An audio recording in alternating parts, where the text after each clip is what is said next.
السلام علیکم۔ اللہ ہر دعا کا جواب دیتا ہے، بس ذریعے مختلف ہوتے ہیں۔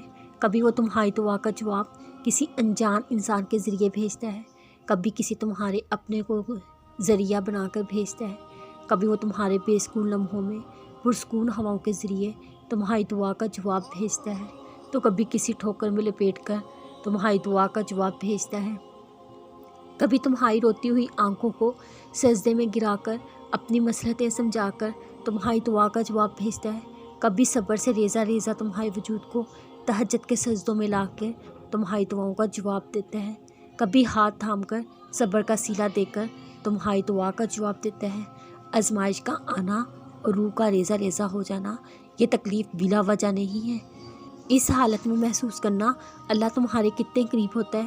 ایک ہی تڑپتی ہوئی پکار پر اس کا نام لینے کے بعد محسوس ہوتا ہے جیسے وہ اپنے بندے کے بہت آس پاس ہے۔